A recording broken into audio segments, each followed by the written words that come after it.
Olá, amigos e amigas da EPET. Estamos de volta para o segundo dia do nosso seminário, né? E com muita satisfação, recebendo hoje o Felipe Quintas, que é cientista político, doutorando em ciência política, e o Gilberto Bercovitch, muito conhecido de todos aqui que são nacionalistas e interessados na retomada do papel protagonista do Estado. Ele é professor da Faculdade de Direito da USP e está aqui para brilhantar nosso seminário, né? A gente, antes de começar, repete aquela mensagem já tradicional, né, de pedir que todos se inscrevam no canal da EPET e curtam o evento, mas o mais importante é se inscrever no canal, porque nós teremos outros eventos nessa linha nacionalista, desenvolvimentista, nacionalista no bom sentido, né? Desenvolvimentista. Eu hoje estou aqui sozinho, vou então fazer meu duplo papel de apresentador e mediador e dar boas-vindas a todos que estão nos assistindo. Depois a gente entra com os nossos agradecimentos já tradicionais. Mas antes disso, queria dar aquele reforço nos livros, né?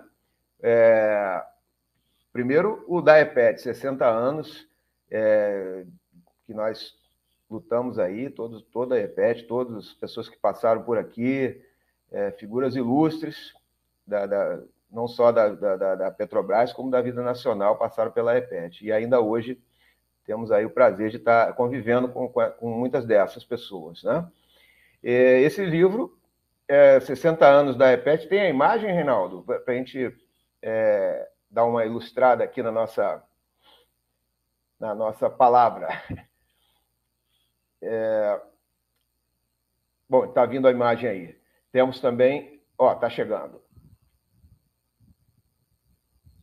Chegou. A internet andou meio ruim aqui no Rio de Janeiro, né? Hoje eu estou em Copacabana, mas até em Copacabana esse serviço privatizado apresenta falhas, né? Além do preço altíssimo da tarifa. Então, 60 anos de luta e convicção em defesa da Petrobras. É o livro da EPET, uma coletânea, né, coordenada pelo nosso querido Silvio Massa de Campos, que foi diretor da BR Distribuidora e, inclusive, fundador. Foi na primeira diretoria logo, né, no tempo em que o Estado tinha na Petrobras um forte aliado para o desenvolvimento. Um outro livro, também do Silvio Massa, né?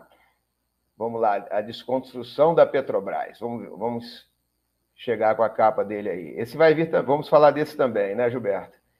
É o próximo. Isso, A Desconstrução da Petrobras, um crime de lesa pátria.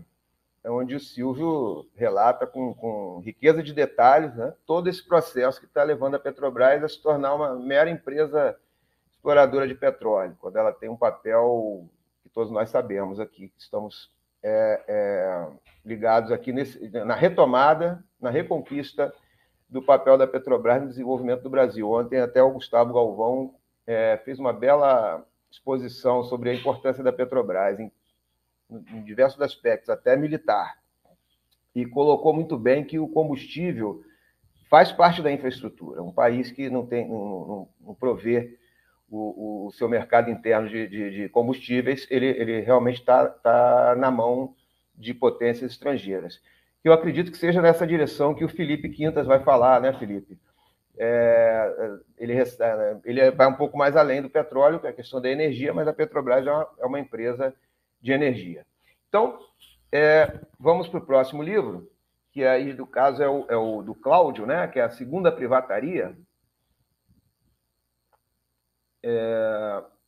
Está vindo aí, nosso Cláudio da Costa Oliveira, também diretor da EPET, e ele relata, né, ele a partir de uma crítica à primeira privataria, que foi no período do Fernando Henrique, ele traz o histórico dessas vendas de ativos que começaram na gestão do Aldemir Bendini, na Petrobras, né?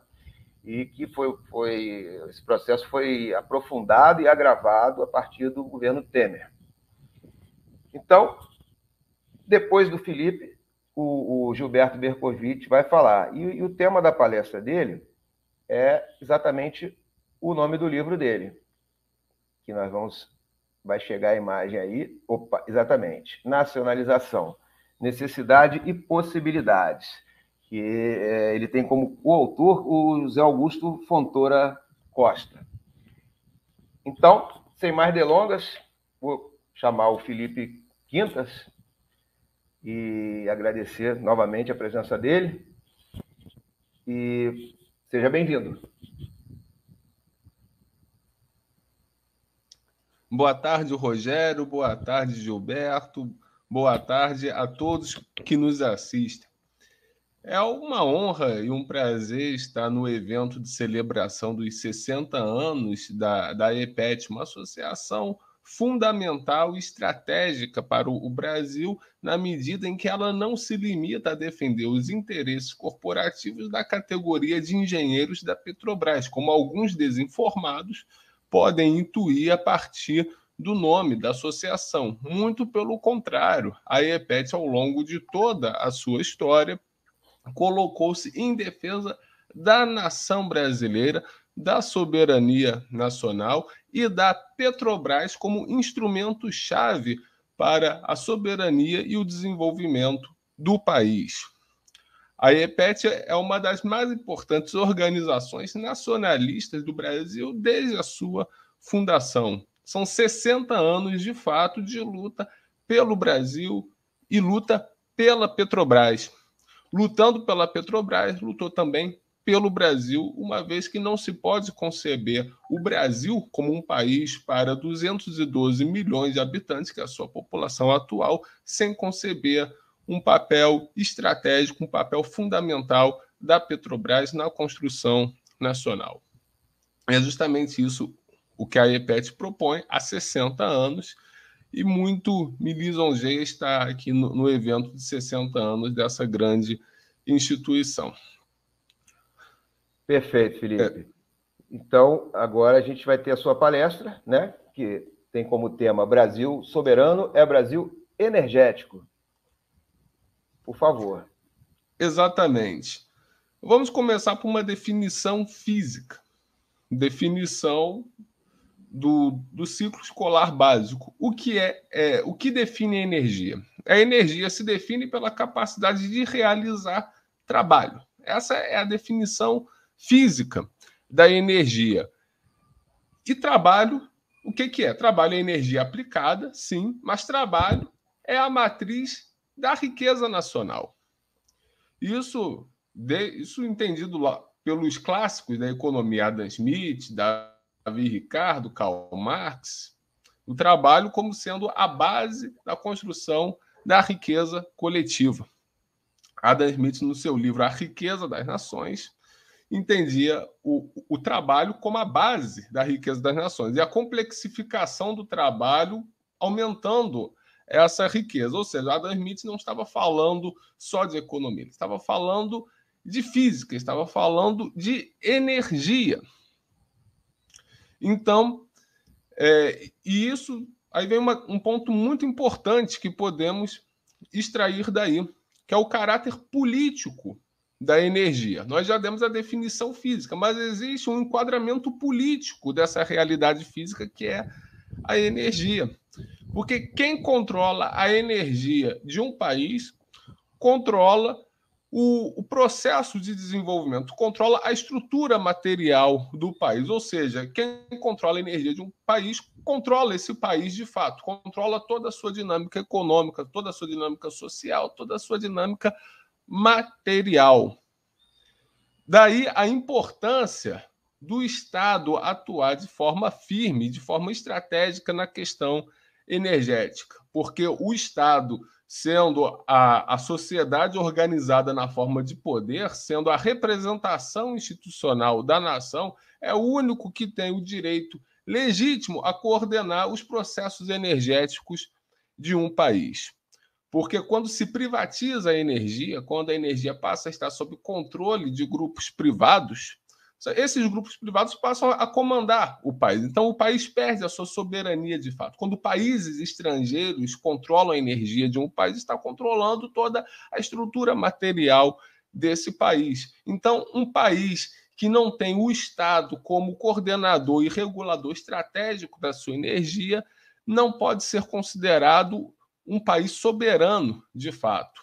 A soberania passa pelo controle estatal da energia e pelo direcionamento da energia para os propósitos nacionais, ou seja, para o que são os objetivos permanentes da nação. Quais são os objetivos permanentes da nação? A segurança nacional, ou seja, a garantia da soberania, a garantia que a independência do país não será alienada, o desenvolvimento econômico, ou seja, o processo pelo qual a estrutura material do país é aperfeiçoada, ou seja, em que a utilização da energia é ampliada, e também a justiça social, que é o processo pelo qual essa estrutura material é orientada a serviço de toda a sociedade, a serviço do bem-estar social e da dignidade de todos, de forma que não seja apropriada por meia dúzia, de forma que o país possa ter, de fato, uma democracia e não uma oligarquia, ou seja, o governo de poucos. Então, a energia está associada a todas essas questões que estão absolutamente interligadas entre si. Então, e o Brasil, em particular, é um país que tem possibilidades amplíssimas, possibilidades imensas, como nenhum outro país do mundo, de aproveitamento energético. Porque, além do petróleo, do qual somos uma das maiores nações produtoras de petróleo do mundo, nós temos em abundância a energia das águas, a energia hidrelétrica. O Brasil é o país campeão mundial em utilização de energia hidrelétrica. O Brasil é o campeão mundial em biomassa, porque a biomassa, ou seja, a matéria orgânica, ela precisa de dois fatores, basicamente: luz solar e água. E isso o Brasil tem em abundância. O Brasil é o país da biodiversidade, o Brasil é o país da vida e, portanto, é o país da biomassa, e a partir da biomassa podemos extrair energia. Basta ver a liderança do Brasil, por exemplo, na utilização do álcool como combustível.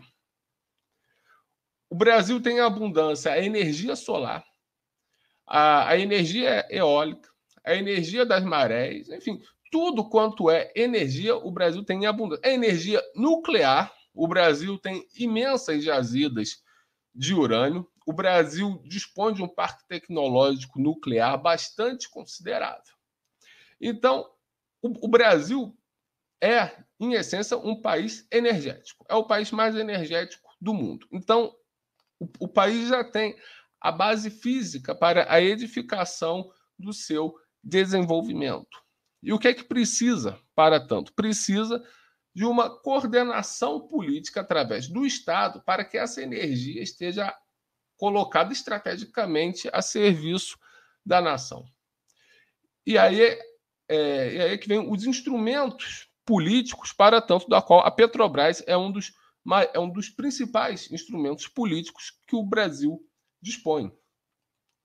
A Petrobras é uma grande construção institucional do Brasil e que, por sua vez, ajudou a construir o próprio país. A concepção de Brasil pela qual Getúlio Vargas criou a Petrobras era a de um Brasil energético e a de um Brasil soberano enquanto um país energético.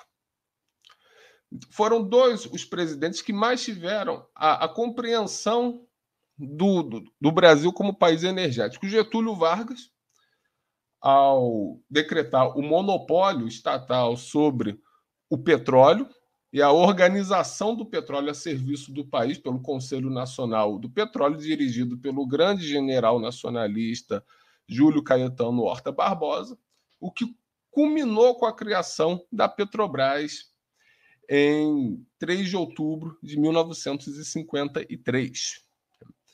E o outro presidente que teve uma ampla visão do Brasil como país energético foi Ernesto Geisel, que, além de ter contribuído para estruturar a Petrobras, durante o seu governo, a Petrobras foi bastante estruturada como resposta à crise do petróleo de 73, diferentemente do atual presidente Jair Bolsonaro, que se resigna a aceitar as oscilações internacionais do preço do petróleo como um fato ao qual ele não pode interferir.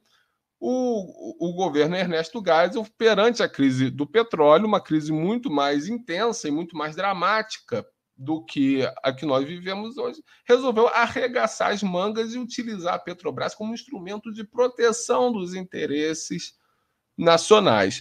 E mais do que a Petrobras, o presidente Geisel também desenvolveu o programa o Proálcool, né, o programa de biocombustíveis, que colocou o Brasil na liderança mundial no aproveitamento energético da biomassa, e também o programa nuclear, no qual o Brasil bateu de frente ao mesmo tempo com as duas superpotências imperialistas da época, os Estados Unidos e a União Soviética, que os dois ficaram contra o programa nuclear brasileiro, que foi uma grande afirmação da soberania nacional brasileira, porque foi uma afirmação da construção da capacidade tecnológica e energética do Brasil a serviço do desenvolvimento, a serviço da cidadania brasileira. Então, tanto Getúlio quanto Geisel tiveram essa visão de que um Brasil soberano é um Brasil energético. E a Petrobras é absolutamente fundamental para a construção da matriz energética brasileira, em vários sentidos. A Petrobras não é uma empresa apenas produtora de petróleo, como os entreguistas de hoje querem colocá-la. É uma empresa crucial para compor a indústria de transformação brasileira através do parque de refino, agregando valor à matéria-prima do petróleo. E assim estruturando a indústria nacional brasileira, criando as bases infraestruturais do conjunto do restante da indústria. E, além do mais, a distribuição de petróleo também criada, a BR Distribuidora foi criada em 1971, né, com o Geisel na presidência da Petrobras, para justamente controlar o mercado de distribuição e garantir que os derivados de petróleo chegassem ao seu destino final de uma forma que atendesse aos interesses nacionais de segurança, de desenvolvimento e de justiça social. Infelizmente, foi privatizada agora no governo Bolsonaro, né? O que aliena o Estado do setor energético brasileiro. Então, basicamente, nós temos a Petrobras como uma alavanca fundamental do desenvolvimento nacional, na medida em que serve como operador da energia brasileira para a sua utilização a favor de um maior patamar para o trabalho nacional, ou seja, para o desenvolvimento do país. Porque não existe desenvolvimento sem energia, mas para a energia ser utilizada para o desenvolvimento, como uma finalidade coletiva, precisa de uma atuação forte do Estado. No Brasil, essa atuação forte veio principalmente pela utilização da Petrobras. Daí a importância da Petrobras para a defesa da soberania nacional brasileira. Defender a Petrobras não é apenas uma questão econômica, é uma questão política, uma questão que diz respeito às relações de poder que norteiam a energia do Brasil. O grande dilema brasileiro é: a energia vai ser utilizada a favor dos brasileiros ou vai ser utilizada a favor da banca transnacional? Se considerarmos que a energia tem que ser utilizada a favor dos brasileiros, nós temos que, então, compreender o papel-chave, o papel crucial do Estado para coordenar, para regular, para atuar no setor energético, para que essa energia se transforme em trabalho, e esse trabalho se transforme em desenvolvimento, em riqueza, em prosperidade para todos. Essa é a chave nacionalista que a EPET defende, que nós defendemos. E a chave entreguista, privatista, é a energia brasileira, o potencial energético brasileiro ser apropriado por grupos privados financistas para viabilizar a acumulação privada de riqueza na mão de meia dúzia, em detrimento da grande maioria. A interpretação privatista preconiza a não soberania do Brasil, preconiza o Brasil colônia, o Brasil como um não país, como uma não nação.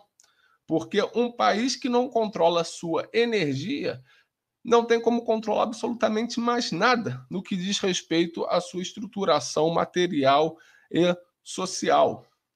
Então, o debate de fundo entre os partidários de uma Petrobras nacional, de uma Petrobras sob controle estatal e uma Petrobras privatizada, uma não Petrobras, o que está por trás desse debate é a defesa da soberania nacional ou a defesa da destruição do Brasil.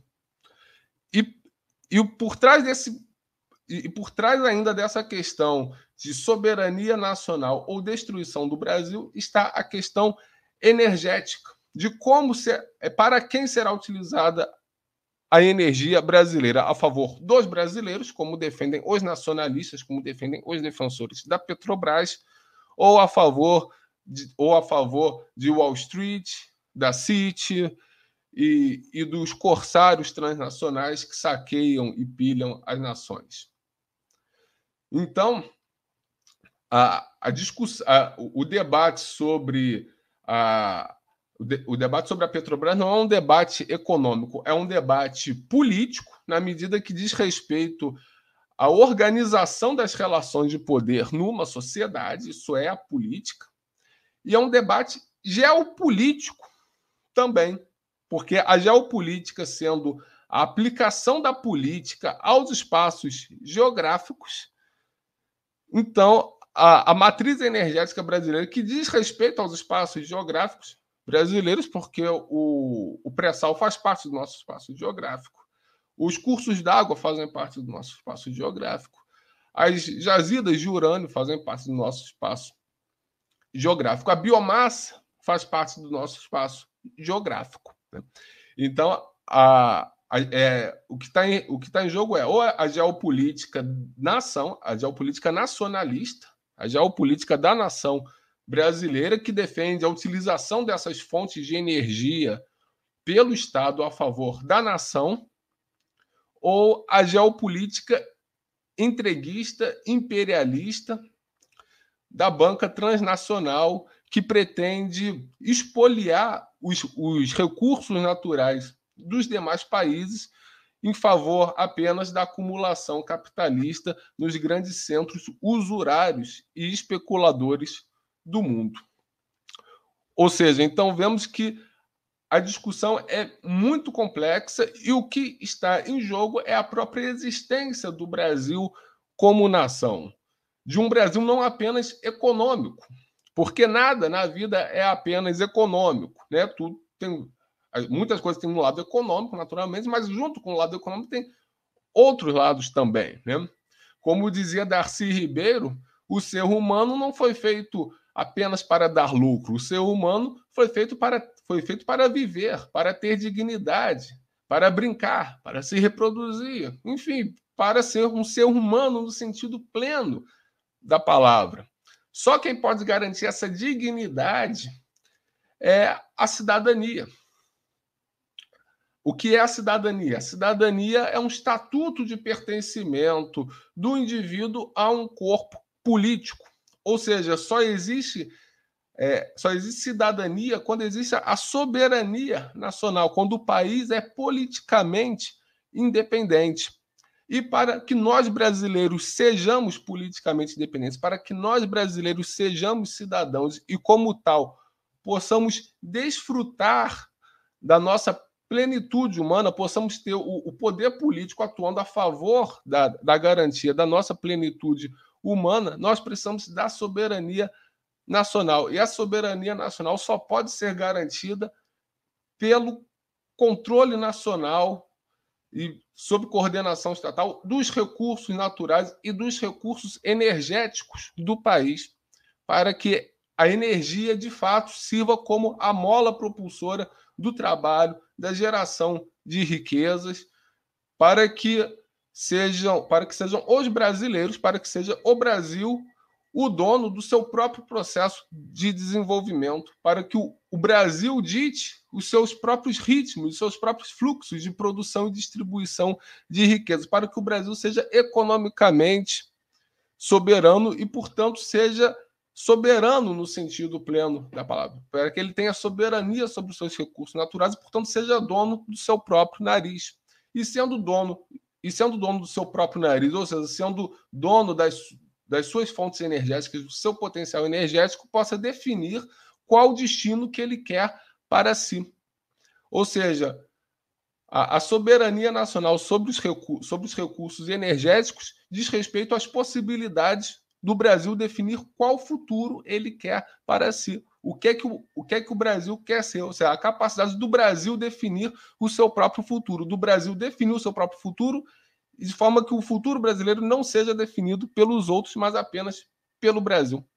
Daí a importância do controle estatal, do protagonismo estatal na administração, no manejo, na coordenação dos recursos energéticos. Daí a importância da Petrobras como instrumento estatal, como instrumento da nação brasileira a favor de um Brasil energético e, portanto, de um Brasil soberano, de um Brasil independente em que todos nós possamos existir como cidadãos, como brasileiros, como pessoas, para que possamos aproveitar toda essa grande riqueza com a qual a natureza abençoou o Brasil em favor de nós, para que possamos desfrutar de um nível cada vez melhor de vida num país naturalmente abençoado.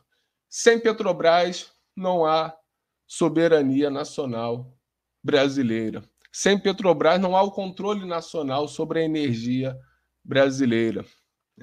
E sem o controle nacional sobre a energia brasileira não existe a soberania nacional e só nos restará sermos escravos de outros. Mas não seremos escravos de ninguém, porque o Brasil não nasceu para ser escravo. O Brasil é o país do futuro e a construção do futuro passa por uma Petrobras forte, passa por toda uma construção de uma infraestrutura energética que coloque a energia a serviço do Brasil.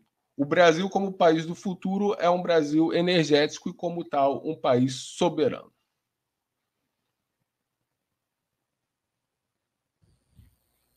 Perfeito. Eu, antes de passar para o Gilberto, vou continuar aqui nos nossos anúncios, né? E agradecimentos.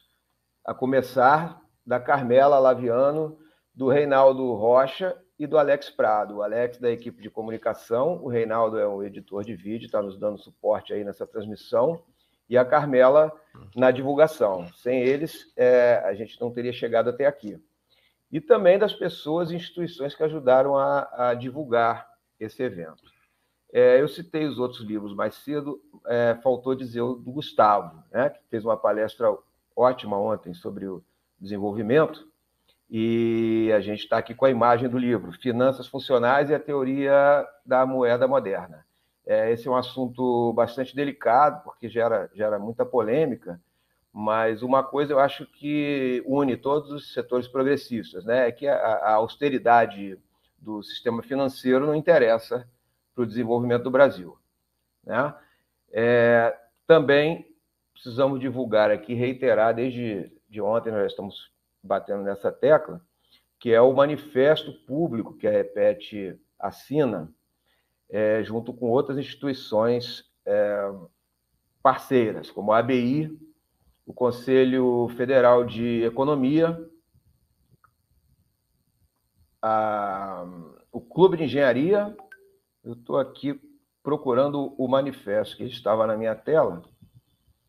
Não sei por que ele foi embora, mas agora estou achando aqui. Está voltando. Espera aí, só um segundo, que eu quero ler um parágrafo, pelo menos, desse manifesto, que é muito importante. Vamos lá, achei. A OAB, Ordem dos Advogados do Brasil, e a Federação Brasileira de Geólogos, FEBRAGEL.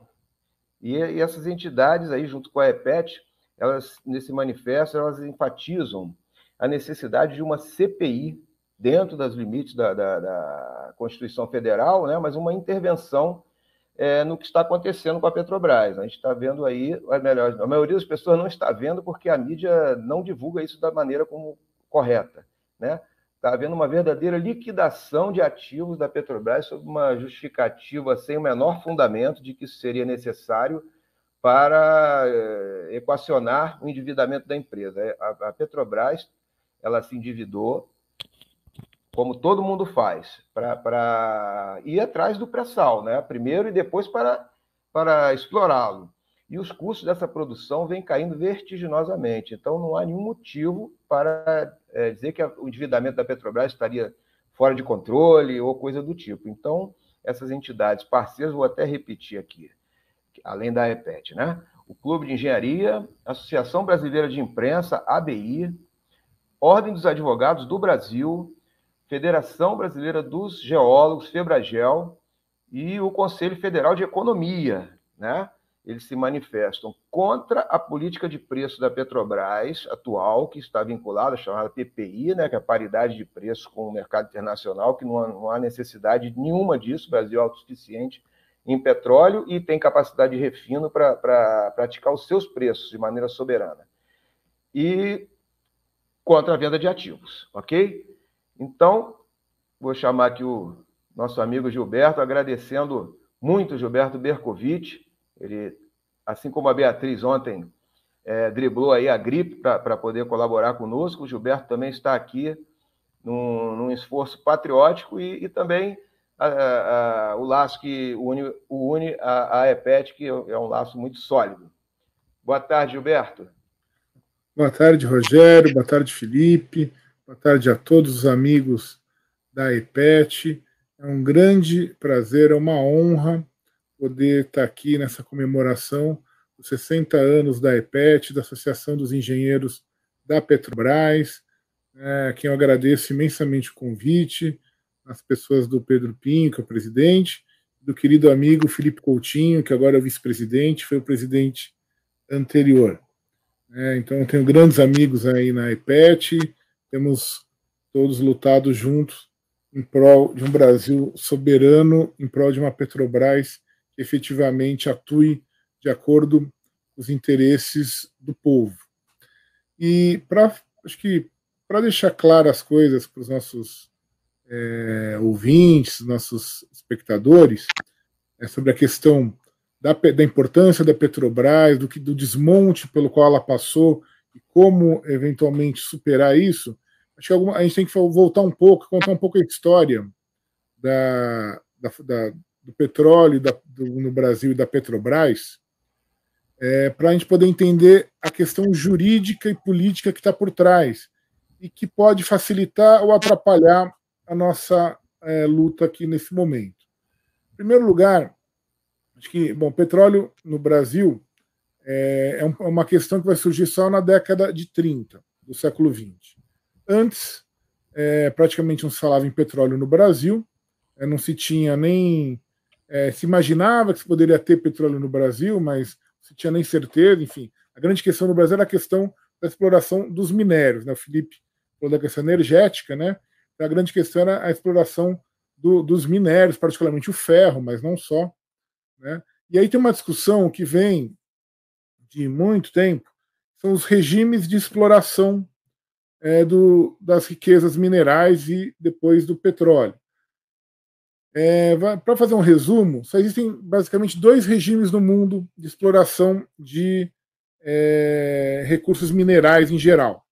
O chamada propriedade estatal ou nacional dos recursos que é o que vigora na imensa maioria dos países, na Europa de uma maneira geral, é o que passou pela colonização para o continente americano, particularmente para os países ibero-americanos, a ideia de que uma coisa é a propriedade do solo, outra coisa é a propriedade do subsolo.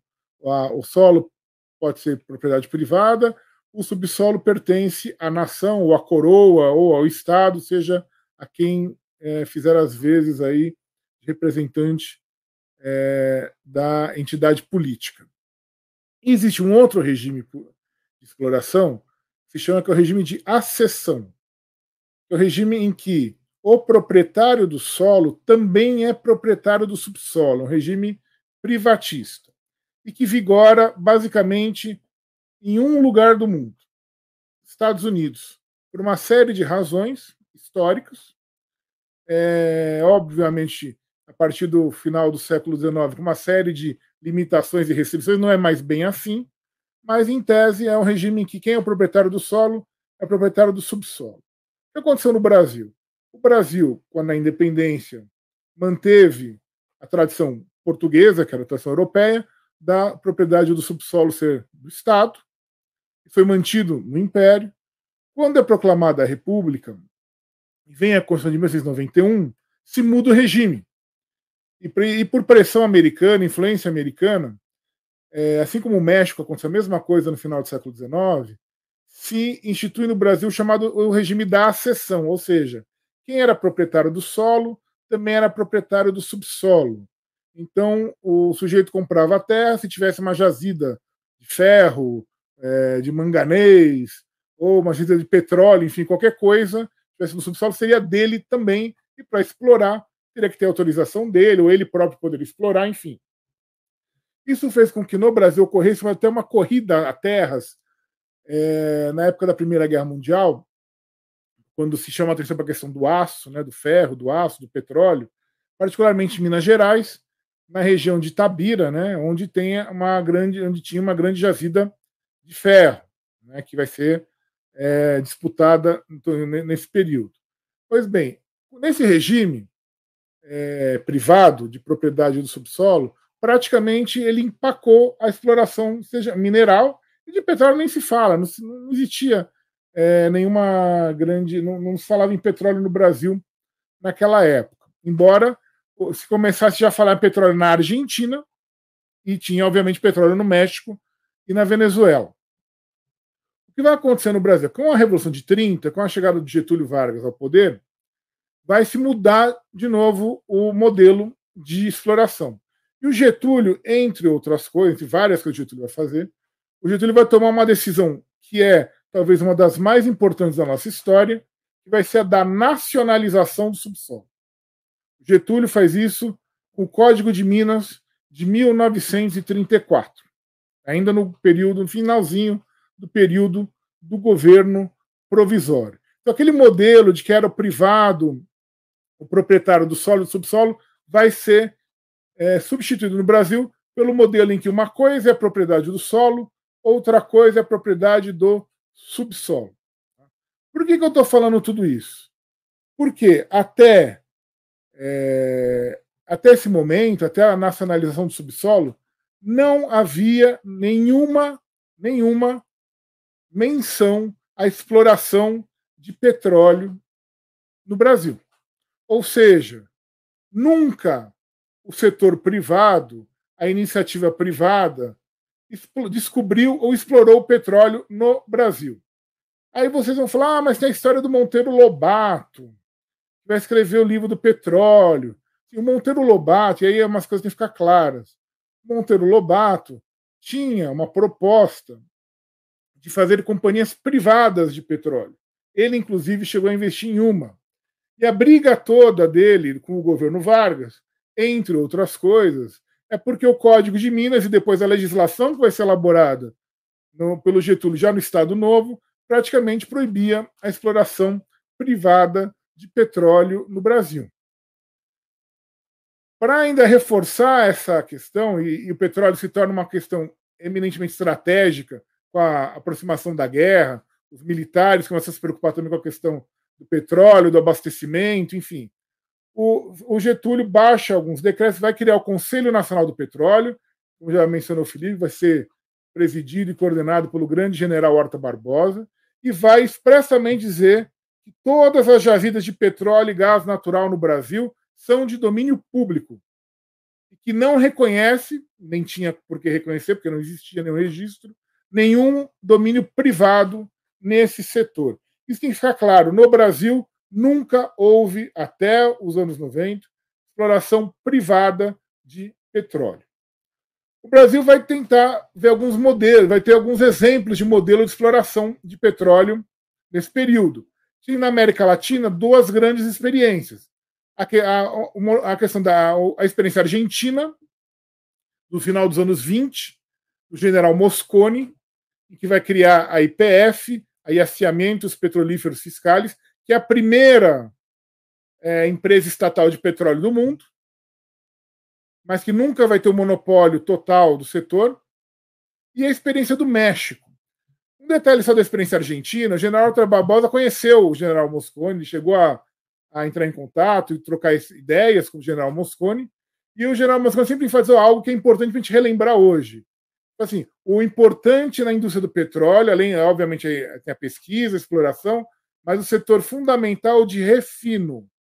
O refino é o que garante boa parte dos recursos, vai garantir os recursos para pesquisa e exploração. Isso é bom relembrar quando hoje se diz que o refino não tem importância, que pode ser passado para iniciativa privada. Não existe nenhum país do mundo que teve controle estatal sobre suas riquezas que abriu mão do controle do refino.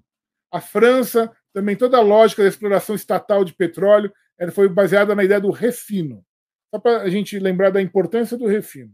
Mas voltando, tem a experiência da Argentina, a experiência do México. O México é uma experiência mais radical que a experiência argentina. A Constituição mexicana, de 17, previa a nacionalização do subsolo. Inclusive, os Estados Unidos não quiseram reconhecer por muitos anos o governo do México pós-Revolução Mexicana, justamente porque a Constituição nacionalizava o subsolo. E, em 1938, o presidente Cárdenas nacionaliza toda a indústria de petróleo mexicano e cria a Pemex, né, o que vai gerar toda uma reação internacional, particularmente da Inglaterra, dos Estados Unidos menos, o presidente era o Roosevelt, e o Roosevelt já estava naquela política de boa vizinhança, então ele forçou que as multinacionais americanas negociassem com o governo do México, mas vai haver uma série de conflitos com a Inglaterra, vão ser superados por causa da guerra. Quando estoura a Segunda Guerra, a Inglaterra vai ser obrigada a acertar as suas rusgas com o México, que vão se entender e não vai ter mais nenhum problema. A nacionalização do México vai ser reconhecida sem mais nenhum grande problema. Então, tem esses dois modelos, a nacionalização integral, que era do México, ou a criação de uma empresa estatal que não tivesse necessariamente um monopólio integral. O modelo que o Getúlio está começando a fazer, a estruturar, ele já declarou que todas as jazidas eram de domínio público. E é sobre o general Horta Barbosa que o Brasil vai descobrir petróleo pela primeira vez em Lobato, né, na Bahia, em 1939, que é a primeira descoberta de petróleo no Brasil. Mas a guerra atrapalha bastante a questão de equipamentos, de ampliação das pesquisas. E quando cai o Estado Novo, cai o governo Getúlio, depois da guerra, e vem o Dutra, tem toda uma pressão americana pela liberalização do setor de petróleo, que vai ser a proposta do Estatuto, fazer uma nova legislação de petróleo, que vai ser a do Estatuto do Petróleo.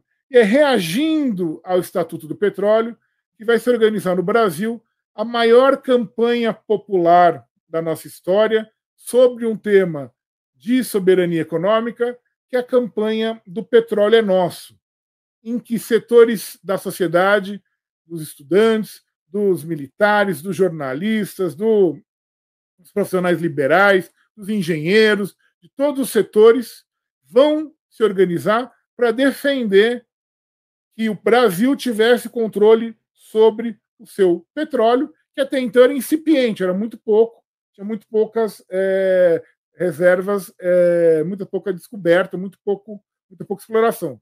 Mas que o Brasil controlasse o setor de petróleo. Essa campanha, obviamente, vai ser boicotada pela mídia. A mídia, na época, era jornal e rádio, basicamente. A televisão estava começando.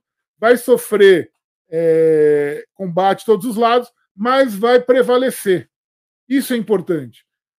Vai conseguir superar o boicote da mídia e vai ganhar os corações e mentes dos brasileiros. E vai conseguir fazer com que o Getúlio, ao voltar ao governo no início dos anos 50, tenha apoio popular e legitimidade para propor a criação da Petrobras no seu segundo governo, e também depois de uma batalha imensa, vai ser aprovada pela Lei 2004, de 3 de outubro de 1953.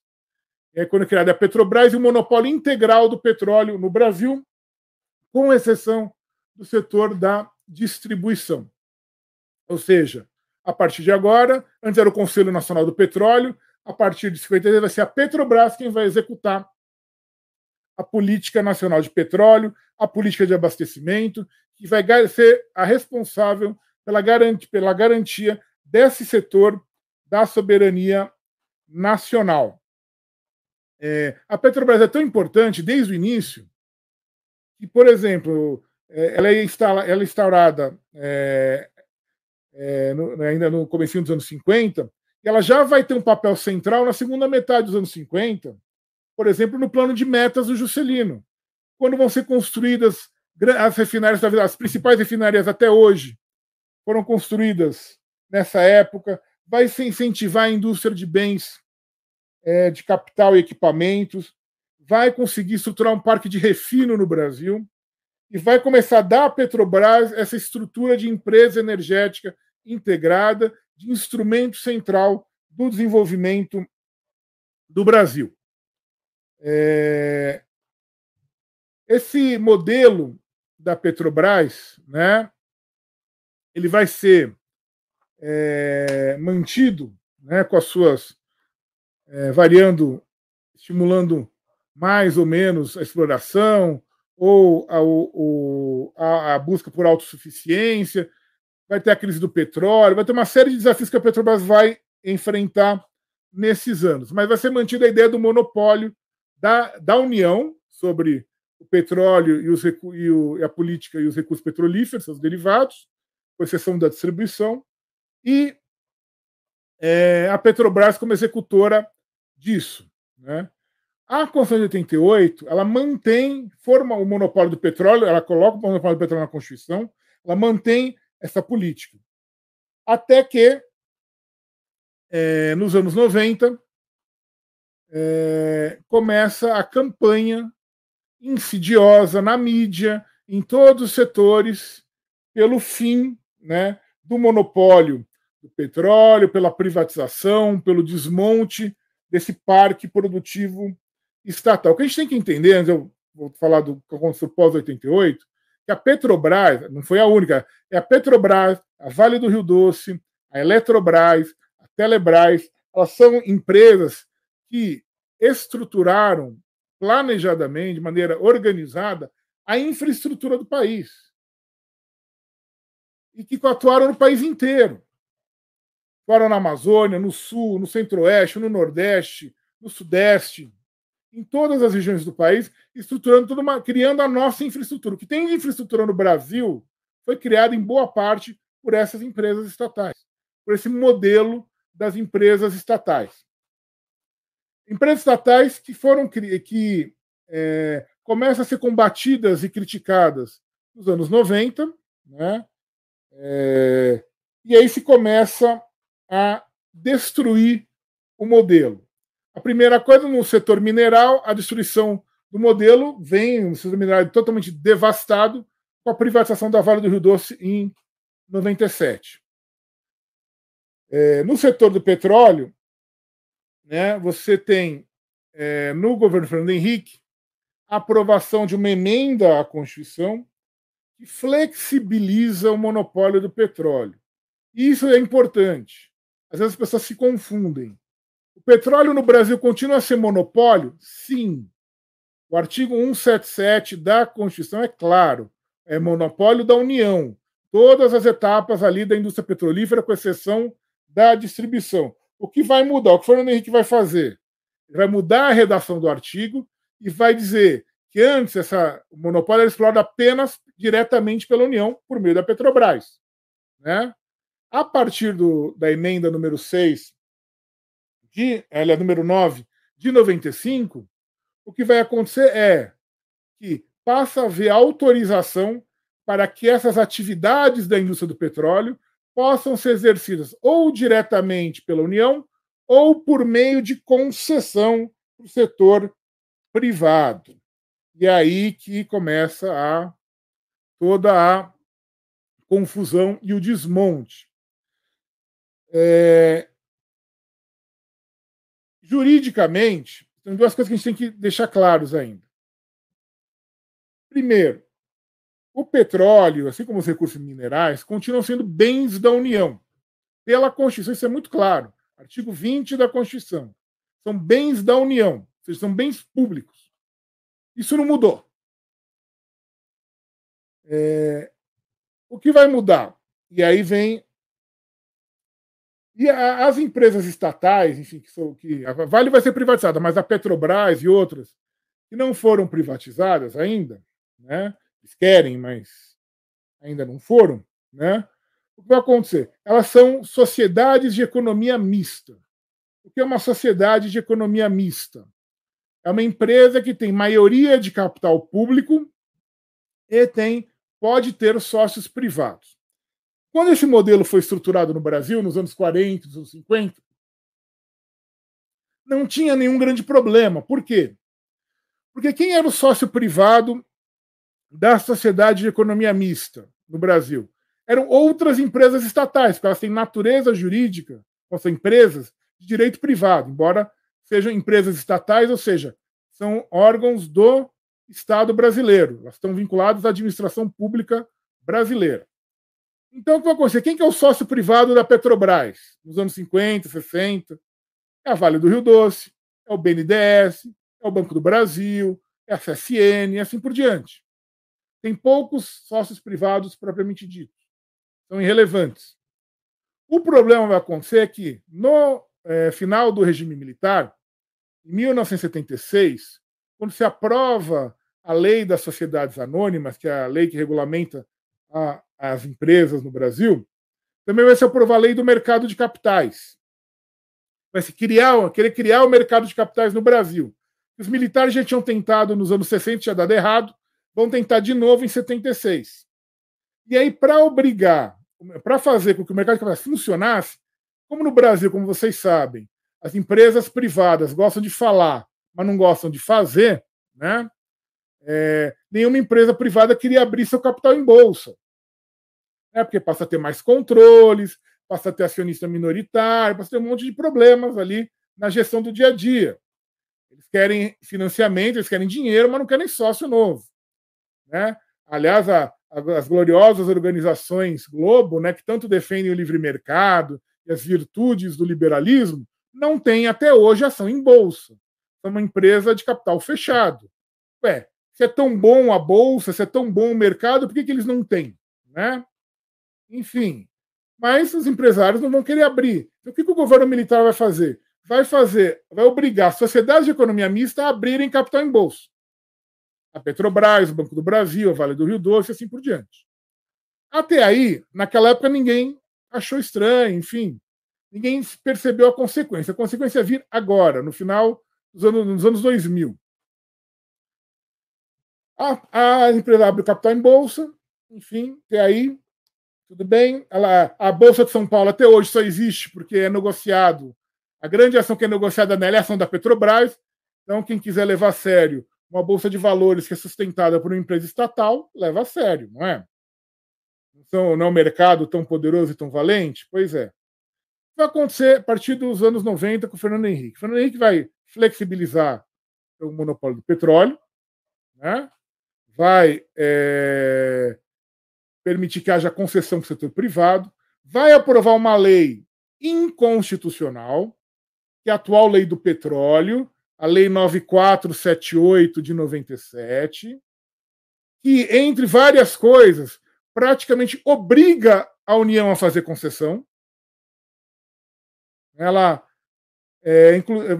e além de fazer concessão, o modelo dela é um modelo ultrapassado, é um modelo da concessão pura, em que dá e de maneira inconstitucional diz que a propriedade do produto da lavra é do concessionário, ou seja, o petróleo, que é bem da União pela Constituição, passa a ser propriedade privada do concessionário, que obviamente é inconstitucional. O Fernando Henrique, além de fazer isso, o que ele vai fazer? A União tinha cerca de 80% do capital da Petrobras. Ele vai vender parcela do capital da Petrobras para o setor privado, particularmente em Nova York. E vai colocar a Petrobras na Bolsa de Nova York, são as chamadas ADRs. Né? Para quê? Ninguém sabia na época, parecia uma coisa meio sem sentido. Né? Não tinha necessidade alguma. Hoje nós sabemos por quê. O que ele fez foi submeter a Petrobras à legislação e à fiscalização dos órgãos do mercado de reguladores do mercado de capitais dos Estados Unidos. E isso a gente viu tudo isso agora, esse imbróglio todo da Petrobras nos Estados Unidos, recente. Colocou a Petrobras sob o risco, né, de ter interferência, efetivamente teve, do Estado americano na sua gestão, de multá-la, de prejudicá-la, de poder interferir na sua atuação. Não só isso. Se faz isso, né, e ao diminuir a participação da União no capital da empresa, né, hoje, né, pelos dados, salvo engano meu, né, a União hoje tem 50% das ações ordinárias, mais que corresponde só a 36% do capital, né? Ou seja, o capital, na verdade, a maior parte já está na mão de privados e boa parte de estrangeiros, embora formalmente nas ações ordinárias, as que decidem, né? Então, as deliberações, a União ainda tenha a metade do capital, até porque é obrigada ainda por lei, né, a ter isso. Se não fosse, já tinha se desfeito. Né? Além de fazer isso, e aí começa a criar o problema que nós estamos vendo hoje dos minoritários.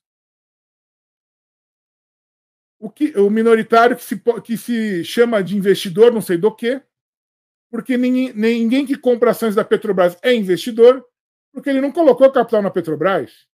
Ele comprou ação no mercado secundário. É um investimento. É um título, é uma aplicação. É como se fosse um título da dívida pública. Nada mais do que isso. E ninguém que compra a ação da Petrobras deixa de saber que a Petrobras é uma empresa estatal.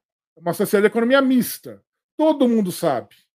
Ou seja, é uma empresa que tem que seguir determinadas políticas definidas em lei e que tem que atender ao interesse público, porque faz parte da administração pública brasileira.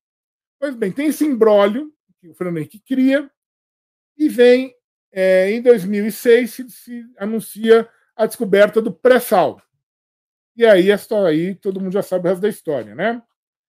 Aí o olho grande cresce, o Brasil, que até então não tinha lá grandes reservas, passa a ter as maiores reservas descobertas no século XXI. Vai se tentar fazer uma nova legislação, mudando o regime de exploração, o tal do regime de partilha de produção, que é mais adequado, que, em termos jurídicos, está mais adequado à Constituição do que o regime de concessão, mas que também não resolve muito a situação, tem uma série de problemas também, né, nesse regime de exploração, e não se faz o que deveria ser feito, que é ter retomado o controle integral ou quase integral da Petrobras pelo Estado brasileiro. Moral da história, onde chegamos nessa situação toda? Chegamos numa situação em que temos um regime dual de exploração de petróleo, que gera confusão, gera problemas, né? Temos um processo, a partir de 2015 começou, mas 2016 se acelerou, de destruição da ideia da Petrobras como uma empresa de energia integrada, né, com a venda criminosa de ativos abaixo do preço, abaixo do preço de mercado, muitas vezes, né, sem nenhum tipo de licitação, sem nenhum tipo de competição, contrariando a própria legislação de privatizações aprovadas ainda no governo Fernando Henrique, que exige, no mínimo, algum tipo de competição, né? E temos uma aprovação de legislação, a Lei 13.365 de 2016, que tira a Petrobras como operadora única do pré-sal, que é para perder o controle sobre o pré-sal. Se fala a todo tempo de privatizar a PPSA, que é quem administra os contratos do pré-sal, a empresa brasileira de petróleo e gás natural, que é quem administra os contratos do pré-sal. E vem a crise toda, se fala que a crise por causa da Lava Jato e do endividamento da Petrobras, todo esse discurso de que a Petrobras, na verdade, é um grande problema, ela não é a empresa essencial e central para o desenvolvimento do país como sempre foi, ela passa a ser atacada como uma empresa problema, como uma empresa que gera corrupção, como uma empresa que cria confusão e que, na verdade, seria melhor, então, privatizar a Petrobras. E é isso que eles estão fazendo. Só que eles estão fazendo isso de maneira, entre aspas, muito entre aspas, disfarçada. Por quê? Estão vendendo ativos e, com uma permissão absurda do Supremo Tribunal Federal, numa decisão esdrúxula, sem sentido nenhum, que é uma fraude, na verdade, com a criação de subsidiárias que podem ser, segundo o Supremo, vendidas sem nenhum tipo de autorização legislativa. Ou seja, você vai esvaziando por dentro a empresa até sobrar só o prédio ali na Avenida Chile, né, lá na Avenida Presidente Vargas, lá no Rio de Janeiro. Né? Isso vai sobrar, só a casca. Eles estão fazendo, estão desmontando a Petrobras por dentro. E para encerrar, e depois de partir para o debate, aí eu posso falar mais, só para. Tem como reverter isso? Sim, é possível. E é por isso que eu e o meu colega, o professor Zé Augusto Fontoura Costa, que é professor de Direito Internacional, lá na Faculdade da USP comigo, eu sou professor de Direito Econômico, nós escrevemos esse livro sobre nacionalização para mostrar que, juridicamente, na ordem constitucional brasileira e no direito internacional, não há nenhum obstáculo a uma eventual retomada desses ativos que foram privatizados, da retomada do controle estatal sobre o que foi privatizado, que foi passado para a iniciativa privada, legal ou ilegalmente. Não vamos nem discutir isso agora. Não há. A questão é uma decisão política. O ponto é, tem que ter um governo que saiba que vai enfrentar pressões, que saiba que vai enfrentar obstáculos, mas que esteja disposto a enfrentá-los, como Getúlio esteve, como Juscelino esteve, como João Goulart esteve, e que saiba que vai enfrentar esses obstáculos pelo bem do Brasil. As maneiras de fazer isso são várias, desde a desapropriação, o fechamento de capital, a compra pura e simples de ações. Tem uma série de maneiras que pode ser juridicamente viável a retomada desses bens e a reconstrução do nosso patrimônio nacional público. Então, esse livro foi escrito em defesa do patrimônio nacional e para mostrar que é possível, sim, retomar esse patrimônio e que, na verdade, não só é possível, mais do que isso, é mais do que possível. É necessário. O futuro do país depende que nós possamos retomar isso que foi desmontado, que foi destruído, e para que possamos reconstruir o país, para que possamos retomar a Petrobras, a Vale do Rio Doce, a Eletrobras e tantas outras empresas estratégicas para o nosso processo de desenvolvimento, para poder criar uma sociedade melhor e mais justa.